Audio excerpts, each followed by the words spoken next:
Australia is still battling a surge in COVID-19 infections, forcing the government to impose a strict lockdown. But the Australians aren't happy. Hundreds marched on the streets of Sydney and Melbourne, leading to confrontation with the police. Over 2,000 cops had a hard time containing the angry mob.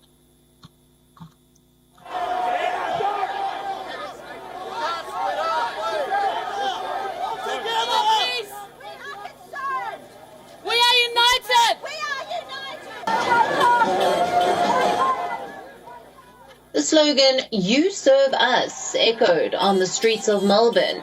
The police used pepper spray as demonstrators flouted stay-at-home orders. Over 200 angry protesters were arrested in the capital. Authorities suspended public transport, but to little effect.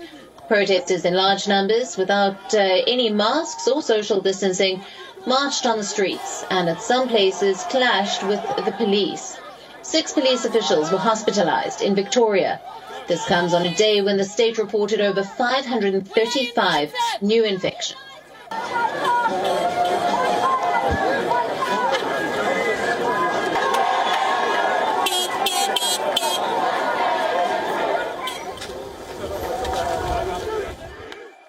Victoria Police have all contingencies in hand, and I'm confident that the arrangements that Victoria Police and other services have always planned for as part of their response to this illegal and unhelpful gathering and the breach of the Chief Health Officer's orders gathering is well in hand.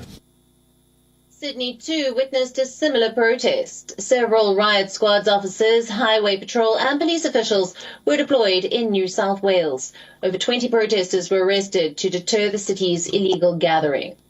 Australia, which was able to pursue COVID-0 for most of the pandemic, now faces intense challenges. The spike in the Delta variant infections have forced the country into a strict lockdown. And as per the authorities, the strict guidelines will continue until 70% of the population aged 16 and above are fully vaccinated.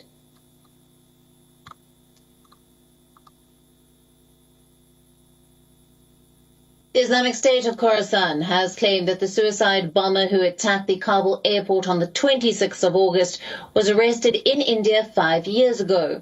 Writing in their propaganda magazine, the ISIS-K said that Abdul Rahman al-Lagri was caught in New Delhi in 2016. Back then, he had come to the Indian capital to carry out a similar suicide operation in revenge of Kashmir.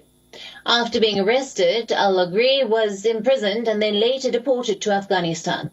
The questions that now arise are, how did Abdul al-Lagri manage to enter India? Did he come via the airport or cross borders illegally? Also, who else was a part of his nexus in the Indian capital?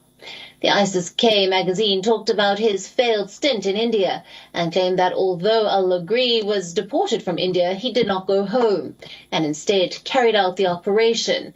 The operation here is the Kabul airport attack, the one that killed over 170 innocent people, including foreign troops and Afghan civilians.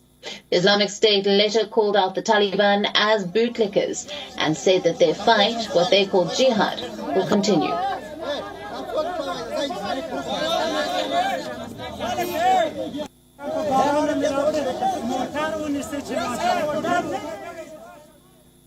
We are now available in your country.